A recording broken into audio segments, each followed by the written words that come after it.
അമൃത് Veni hair elixir presents daily news പ്രഭാത വാർത്തകൾ powered by Pulimoottil silks KSFE. ഈ ആണുങ്ങൾക്ക് മാത്രം എന്താ ഇത്ര അധികം നെറ്റ് കെയറിലും ഹെയർ ലോസ് ഒക്കെ ഉണ്ടാവണേ? ആണുങ്ങളുടെ ഹെയർ ലോസിന്റെ മേജർ റീസൺസ് തന്നെ ഡിഫറെന്റ് ആണ്. സ്കാൽപ്പിലുള്ള 5 ആൽഫ റിഡക്ടേസ് എന്ന എൻസൈം നിങ്ങളുടെ ഹോർമോണുമായി ചേർന്ന് ഹെയർ ഫോളിക്കിൾസിനെ ചുരുക്കുന്നു. Amrut Veni hair elixir for men use ചെയ്യൂ. പുരുഷന്മാർക്ക് വേണ്ടി ബയോടെക്നോളജി പ്രകാരം പ്രത്യേകം ഡെവലപ്പ് ചെയ്തത്. നമസ്കാരം, ഞാൻ ഷാജി പത്മനാഭൻ. ഡെയിലി ന്യൂസിന്റെ പ്രഭാത വാർത്തകളിലേക്ക് സ്വാഗതം. ഇന്ന് സെപ്റ്റംബർ 30 തിങ്കളാഴ്ച. ആയിരക്കണക്കിന് പേരെ അണിനിരത്തിയ നിലമ്പൂർ ചന്തക്കുന്നിലെ വിശദീകരണ യോഗത്തിൽ പിന്മാറാനില്ലെന്ന സന്ദേശം നൽകിയ PV അൻവർ MLA നടത്തിയ 2.5 മണിക്കൂർ പ്രസംഗത്തിൽ മുഖ്യമന്ത്രി പിണറായി വിജയനും പാർട്ടി മലപ്പുറം ജില്ലാ സെക്രട്ടറി EN മോഹൻദാസിനും ADGP അജിത് കുമാറിനും അതിരൂക്ഷ വിമർശനം. പോലീസിനെതിരെയും സ്വർണ്ണക്കടത്തിനെയും കുറിച്ച് പറഞ്ഞതിനെ മുഖ്യമന്ത്രി തന്നെ കള്ളനായി ചിത്രീകരിച്ചെന്ന് തുറന്നടിച്ച അൻവർ തനിക്കെതിരെ പല കേസുകളും വന്നത് CPM-ൽ ചേർന്നതിന് ശേഷമാണെന്ന് സൂചിപ്പിക്കുകയും ചെയ്തു. പുതിയ പാർട്ടി രൂപീകരിക്കില്ലെന്ന് രാഷ്ട്രീയ വിശദീകരണ യോഗത്തിൽ വ്യക്തമാക്കി PV അൻവർ. എന്നാൽ ജനം പാർട്ടിയായി മാറിയാൽ അതിന്റെ പിന്നിലുണ്ടാകുമെന്നും അൻവർ അറിയിച്ചു. കാല് വെട്ടിക്കൊണ്ടുപോയാൽ താൻ വീൽചെയറിൽ വരുമെന്നും അതുകൊണ്ടൊന്നും പിന്തിരിയുമെന്ന് ആരും കരുതേണ്ടെന്നും തന്നെ വെടിവെച്ച് കൊല്ലേണ്ടി വരുമെന്നും അൻവർ പറഞ്ഞു. നാളെ ഈ നാടിന്റെ ഏതെങ്കിലും ഒരു മൂലയ്ക്ക് വെടികൊണ്ട് താൻ വീണാലും മറ്റൊരു അൻവർ വരണമെന്നും ചെറുപ്പക്കാർ ഈ പോരാട്ടത്തിൽ നിന്നും പിന്തിരിയരുതെന്നും അൻവർ അഭ്യർത്ഥിച്ചു. സംഘപരിവാർ പ്ലാൻ അനുസരിച്ച് കാര്യങ്ങൾ നീങ്ങിയാൽ 2026 തെരഞ്ഞെടുപ്പിൽ BJP 25 സീറ്റ് പിടിക്കുമെന്നും 2031 അവർ സംസ്ഥാനത്ത് അധികാരത്തിൽ വരുമെന്നും അൻവർ വ്യക്തമാക്കി. കേരളത്തിൽ സർക്കാരും പാർട്ടിയും സംഘപരിവാറുമായി സന്ധി ചെയ്യുന്നു എന്ന പ്രചരണം രാഷ്ട്രീയമായി ചെറുക്കാൻ CPM നിർദ്ദേശം.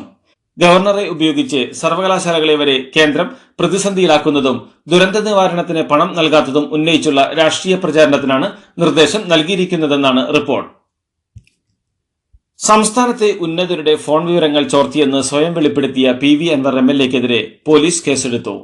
സൈബർ ക്രൈം നിയമപ്രകാരം രജിസ്റ്റർ ചെയ്ത കേസിൽ സമൂഹത്തിൽ കലാപത്തിന് ശ്രമിച്ചെന്നും FIR-ലുണ്ട്. കോട്ടയം നെടുങ്കുന്നം സ്വദേശിയായ തോമസ് പീലിയാനിക്കലിന്റെ പരാതിയിൽ കോട്ടയം കറുകച്ചാൽ പോലീസാണ് കേസ് രജിസ്റ്റർ ചെയ്തത്. PV അൻവർ MLA-യുടെ വീടിന് സുരക്ഷയൊരുക്കി മലപ്പുറം ജില്ലാ പോലീസ് മേധാവി. സുരക്ഷയ്ക്കായി വീടിന് സമീപം പോലീസ് പിക്കറ്റ് പോസ്റ്റ് ഒരുക്കും. ജീവനും സ്വത്തിനും ഭീഷണിയുണ്ടെന്നും പോലീസ് സംരക്ഷണം വേണമെന്നും ആവശ്യപ്പെട്ട് അൻവർ DGP-ക്ക് അപേക്ഷ നൽകിയിരുന്നു. തിരുവനന്തപുരം SAT ആശുപത്രിയിൽ ഇന്നലെ രാത്രി 3 മണിക്കൂറോളം മുടങ്ങിയ വൈദ്യുതി പുനഃസ്ഥാപിച്ചു. താൽക്കാലിക ജനറേറ്റർ എത്തിച്ചാണ് വൈദ്യുതി പുനഃസ്ഥാപിച്ചത്. സ്ത്രീകളുടെയും കുട്ടികളുടെയും അത്യാഹിത വിഭാഗം ബ്ലോക്കിലാണ് ഇന്നലെ രാത്രിയോടെ വൈദ്യുതി മുടങ്ങിയത്. ടോർച്ചിന്റെയും മെഴുകുതിരി വെട്ടത്തിന്റെയും വെളിച്ചത്തിലാണ് ആശുപത്രി പ്രവർത്തിച്ചത്. രോഗികളും ബന്ധുക്കളും ആശുപത്രിയിൽ പ്രതിഷേധിച്ചു. വൈദ്യുതി മുടങ്ങിയതിന് പിന്നാലെ ജനറേറ്ററും കേടായതാണ് പ്രതിസന്ധി കൂട്ടിയതെന്നാണ് സൂപ്രണ്ട് പറഞ്ഞത്. അതേസമയം വൈദ്യുതി മുടങ്ങിയ സംഭവത്തിൽ ആരോഗ്യമന്ത്രി അന്വേഷണത്തിന് ഉത്തരവിട്ടു.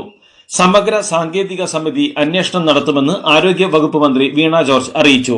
വിഷയത്തിൽ ബാലാവകാശ കമ്മീഷനും സ്വമേധയാ കേസെടുത്തിട്ടുണ്ട്. സിദ്ദിഖിന്റെ കേസ് അന്വേഷിക്കുന്ന SIT സിദ്ദിഖിന്റെ മകൻ ഷഹീന്റെ സുഹൃത്തുക്കളെ ഇന്നലെ രാവിലെ കസ്റ്റഡിയിലെടുത്തു. ഒളിവിലുള്ള സിദ്ദിഖിനെ സഹായിച്ചെന്ന വിവരം ലഭിച്ചതിനെ തുടർന്നാണ് സിദ്ദിഖിന്റെ മകന്റെ സുഹൃത്തുക്കളെ കസ്റ്റഡിയിലെടുത്തതെന്നും സിദ്ദിഖിനെ സിം കാർഡും ഡോങ്കിളും എത്തിച്ചത് ഇവരാണെന്നും അന്വേഷണ സംഘം പ്രതികരിച്ചു. ബലാത്സംഗ കേസിൽ മുൻകൂർ ജാമ്യാപേക്ഷ തള്ളിയതിന് പിന്നാലെ ഒളിവിൽ പോയ നടൻ സിദ്ദിഖിന്റെ മുൻകൂർ ജാമ്യാപേക്ഷ ഇന്ന് സുപ്രീം കോടതി പരിഗണിക്കും. സിദ്ദിഖ് ഇപ്പോഴും കാണാമറയത്താണ്. സിദ്ദിഖ് ഒളിവിൽ കഴിയുന്നതിൽ ഉന്നതരുടെ പങ്കുണ്ടെന്നാണ് അന്വേഷണ സംഘം വിലയിരുത്തുന്നത്.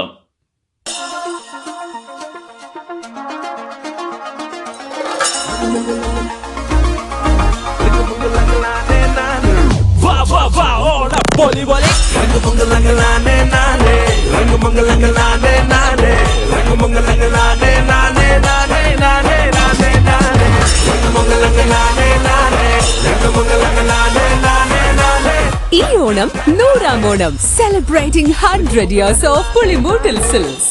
നഗരഭരണ സ്ഥാപനങ്ങളുടെ പ്രവർത്തന മികവിൽ രാജ്യത്ത് കേരളം 1ാം സ്ഥാനം നേടിയ വിവരം അറിയിച്ച് മന്ത്രി MP രാജേഷ്. നഗരഭരണ സ്ഥാപനങ്ങളുടെ പ്രവർത്തന മികവിനെ അടിസ്ഥാനമാക്കിയുള്ള അർബൻ ഗവേണൻസ് ഇൻഡെക്സിലാണ് കേരളം 1ാം സ്ഥാനത്തെത്തിയതെന്നും മന്ത്രി അറിയിച്ചു. കണ്ണൂരിലെ കൂത്തുപറമ്പ് വെടിവയ്പിൽ പരിക്കേറ്റ് 30 വർഷമായി കിടപ്പിലായി മരിച്ച CPM പ്രവർത്തകൻ പുഷ്പന് അന്ത്യാഭിവാദ്യം അർപ്പിച്ച് നേതാക്കൾ. തലശ്ശേരിയിലും തുടർന്ന് ചൊക്ലിയിലും മൃതദേഹം പൊതുദർശനത്തിന് വെച്ചു.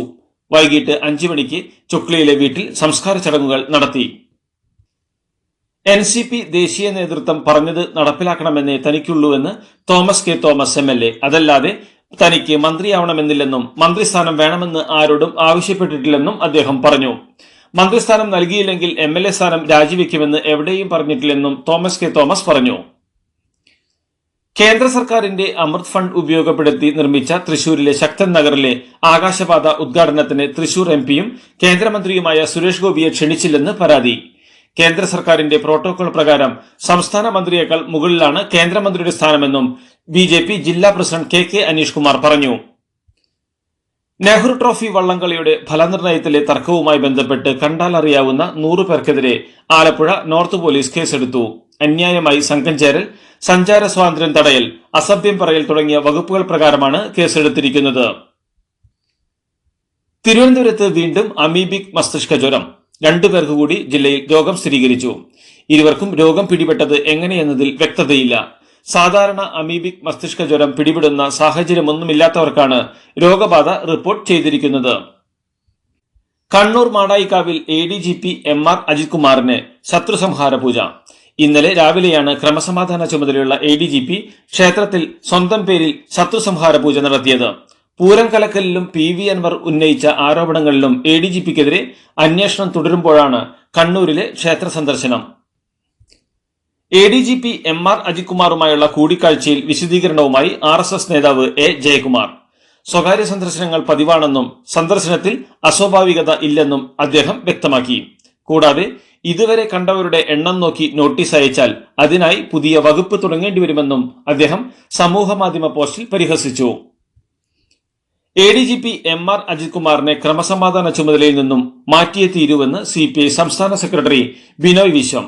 CPIയുടെ കയ്പമംഗലം മണ്ഡലം കമ്മിറ്റി ഓഫീസായ PK ഗോപാലകൃഷ്ണൻ സ്മാരക മന്ദിരത്തിന്റെ ഉദ്ഘാടനം മതിലകത്ത് നിർവഹിക്കുകയായിരുന്നു അദ്ദേഹം. RSS പ്രമാണിമാരോട് വീണ്ടും വീണ്ടും കിന്നാരം പറയാൻ പോകുന്ന ഒരാൾ പോലീസിന്റെ ADGP പദവിയിൽ ഇരിക്കാൻ അർഹനല്ല എന്നും അദ്ദേഹം വ്യക്തമാക്കി.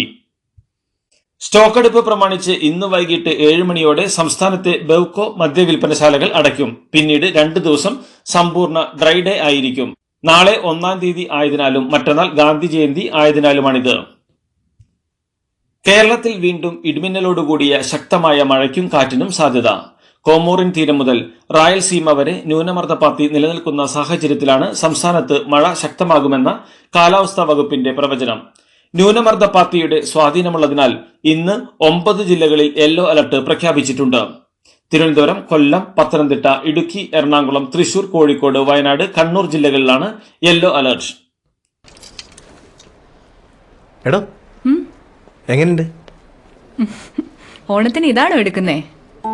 ഓണക്കോടി വരും. അതെ, 10ൽ ഒരാൾക്ക് ഈ സീരീസിൽ ഓണക്കോടി സമ്മാനം. മെഗാ സമ്മാനമാണെങ്കിലും പുതുപുത്തൻ ബെൻസ് കാർ. 2ാം സമ്മാനം ഇന്നോവ ക്രിസ്റ്റ, അതും 17. ഇത്തവണ സമ്മാനങ്ങളുടെ നക്ഷത്ര തിലക്കവുമായി KSFE ഗാലക്സി ചിട്ടികൾ.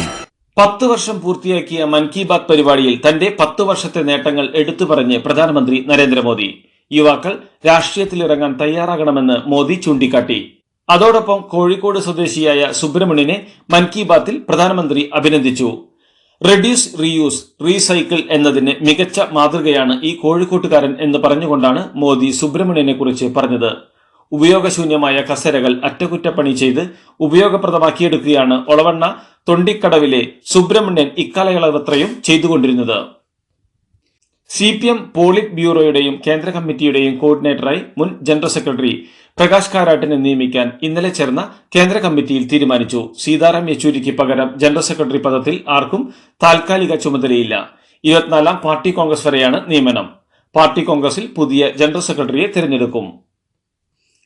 നേപ്പാളിൽ കനത്ത മഴയെ തുടർന്നുണ്ടായ വെള്ളപ്പൊക്കത്തിലും മണ്ണിടിച്ചിലും കഴിഞ്ഞ 24 മണിക്കൂറിൽ മാത്രം 129 പേർ മരിച്ചതായി റിപ്പോർട്ട്. 69 പേരെ കാണാതായി. മരിച്ചവരിൽ 34 പേർ കാഠ്മണ്ഡു താഴ്വരയിൽ നിന്നുള്ളവരാണ്. വെള്ളക്കെട്ടിൽ കുടുങ്ങിക്കിടന്ന 1000-ലധികം പേരെ രക്ഷിക്കാനായെന്ന് സർക്കാർ അറിയിച്ചു. മോശം കാലാവസ്ഥ റോഡ് വ്യോമഗതാഗതത്തെയും ബാധിച്ചിട്ടുണ്ടെന്നാണ് റിപ്പോർട്ട്. ജമ്മുവിൽ നിയമസഭാ തെരഞ്ഞെടുപ്പ് റാലിയിൽ സംസാരിക്കുന്നതിനിടെ AICC അധ്യക്ഷൻ മല്ലികാർജ്ജുൻ ഖാർഗെയ്ക്ക് ദേഹാസ്വാസ്ഥ്യം. ഇദ്ദേഹത്തെ ആശുപത്രിയിലേക്ക് മാറ്റി. രക്തസമ്മർദ്ദം താഴ്ന്നതാണ് കാരണമെന്നും ആരോഗ്യനില തൃപ്തികരമാണെന്നും ഖർഗെയുടെ മകൻ പ്രിയങ്ക് ഖാർഗെ പറഞ്ഞു. എന്നാൽ അത്ര പെട്ടെന്നൊന്നും താൻ മരിക്കില്ലെന്നും പ്രധാനമന്ത്രി നരേന്ദ്രമോദിയെ അധികാരത്തിൽ നിന്ന് താഴെ ഇറക്കും വരെ താൻ ജീവിച്ചിരിക്കുമെന്നും ഖാർഗെ പറഞ്ഞു. ഇന്ത്യയുമായി നല്ല ബന്ധം പാകിസ്ഥാൻ നിലനിർത്തിയിരുന്നെങ്കിൽ IMF-ൽ നിന്ന് ആവശ്യപ്പെടുന്നതിനേക്കാൾ കൂടുതൽ തുക ഇന്ത്യ പാകിസ്ഥാന് സഹായമായി നൽകുമായിരുന്നുവെന്ന് പ്രതിരോധ മന്ത്രി രാജ്നാഥ് സിംഗ് ജമ്മുകാശ്മീരിലെ തെരഞ്ഞെടുപ്പ് പ്രചാരണത്തിനിടയിൽ സംസാരിക്കുകയായിരുന്നു അദ്ദേഹം. തമിഴ്നാട്ടിൽ MK സ്റ്റാലിൻ മന്ത്രിസഭയിൽ മകൻ ഉദയനിധി സ്റ്റാലിൻ ഉപമുഖ്യമന്ത്രിയായി ചുമതലയേറ്റപ്പോൾ 4 പുതിയ മന്ത്രിമാർ സത്യപ്രതിജ്ഞ ചെയ്ത് അധികാരമേറ്റു. വി സെന്തിൽ ബാലാജി മന്ത്രിസഭയിൽ തിരിച്ചെത്തി. R രാജേന്ദ്രൻ, ദളിത് നേതാവായ ഡോക്ടർ ഗോവി സെഴിയൻ, SM നാസർ എന്നിവരും മന്ത്രിമാരായി. ഹിസ്ബുള്ള നേതാവ് സയ്യിദ് ഹസൻ നസ്രലിയെ കൊലപ്പെടുത്താൻ ഇസ്രായേലിന് സഹായകമായ എല്ലാ വിവരവും നൽകിയത് ഇറാനിലെ ചാരനെന്ന് റിപ്പോർട്ട്. ലെബനനിലെ ബെയ്റൂട്ടിൽ ഇസ്രായേൽ നടത്തിയ വ്യോമാക്രമണത്തിലാണ് ഹസൻ നസ്രല്ല കൊല്ലപ്പെട്ടത്. കൊല്ലപ്പെടുന്നതിന് മണിക്കൂറുകൾക്ക് മുമ്പ് ഇറാനിയൻ ചാരൻ നസ്രല്ല എവിടെയാണെന്ന് കൃത്യമായി ഇസ്രായേലിനെ അറിയിച്ചതായാണ് റിപ്പോർട്ട്.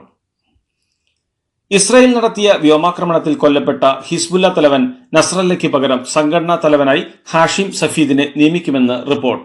32 വർഷമായി ഹിസ്ബുല്ലയുടെ നേതാവായ നസ്രല്ലയുടെ ബന്ധുവാണ് സഫീദീൻ. ലെബനനിൽ ഇസ്രായേൽ നടത്തിയ ബോംബാക്രമണത്തിൽ സഫീദീനും കൊല്ലപ്പെട്ടതായി റിപ്പോർട്ടുകൾ പുറത്തുവന്നിരുന്നു. ഹമാസിനും ഹിസ്ബുള്ളയ്ക്കും പിന്നാലെ ഹൂതികളെ ലക്ഷ്യമിട്ട് യമനിലും ഇസ്രായേലിന്റെ ശക്തമായ ആക്രമണം. ഹുദൈദ തുറമുഖത്ത് ഉഗ്രസ്ഫോടനങ്ങൾ ഉണ്ടായി. നിരവധി യുദ്ധവിമാനങ്ങൾ ഉപയോഗിച്ച് നടന്ന അതിശക്ത വ്യോമാക്രമണത്തിൽ വലിയ നാശനഷ്ടം ഉണ്ടായതായാണ് റിപ്പോർട്ട്. ഹൂതികൾക്ക് ഇറാനിൽ നിന്ന് എത്തുന്ന ആയുധം സംഭരിച്ച കേന്ദ്രങ്ങൾ തകർത്തെന്ന് ഇസ്രായേൽ അവകാശപ്പെട്ടു. ഇസ്രായേലിന് എത്താൻ ആവാത്ത ഒരിടവും ഇല്ലെന്ന് ശത്രുക്കൾ മനസ്സിലാക്കണമെന്ന് പ്രതിരോധ മന്ത്രി യോവ് ഗാലന്റ് പറഞ്ഞു. ഇന്ത്യൻ സൂപ്പർ ലീഗിൽ നോർത്ത് ഈസ്റ്റ് യുണൈറ്റഡ് കേരള ബ്ലാസ്റ്റേഴ്സിനെ സമനിലയിൽ തളച്ചു. 58-ാം മിനിറ്റിൽ അലാദൈൻ അജാരയിലൂടെ നോർത്ത് ഈസ്റ്റ് മുന്നിലെത്തിയെങ്കിലും 67-ാം മിനിറ്റിൽ നോവ സദൂയി ബ്ലാസ്റ്റേഴ്സിനെ സമനിലയിൽ എത്തിച്ചു. താൻ ഏകാധിപത്യപരമായി പെരുമാറുന്നുവെന്ന് ആരോപിച്ച 12 എക്സിക്യൂട്ടീവ് കമ്മിറ്റി അംഗങ്ങൾക്കെതിരെ കടുത്ത വിമർശനവുമായി ഇന്ത്യൻ ഒളിമ്പിക് അസോസിയേഷൻ അധ്യക്ഷ PT ഉഷ. ഇത്തരം ആരോപണങ്ങൾ തന്റെ നേതൃത്വത്തെയും ഇന്ത്യൻ കായിക രംഗത്തിന്റെ ഉന്നമനത്തിനായി മികച്ച രീതിയിൽ പ്രവർത്തിക്കുന്നവരുടെ ശ്രമങ്ങളെയും അപകീർത്തിപ്പെടുത്താൻ ഉദ്ദേശിച്ചുള്ളതാണെന്ന് ഉഷ പറയുന്നു. ഇതോടുകൂടി ഡെയിലി ന്യൂസിന് ഇന്നത്തെ പ്രഭാത വാർത്തകൾ സമാപിക്കുന്നു. ഡെയിലി ന്യൂസിന് വേണ്ടി വാർത്തകൾ വായിച്ചത് ഷാജി പത്മനാഭൻ. ഡെയിലി ന്യൂസ് ലൈവ്.in വാർത്തകൾ വിരൽ തുമ്പിൽ.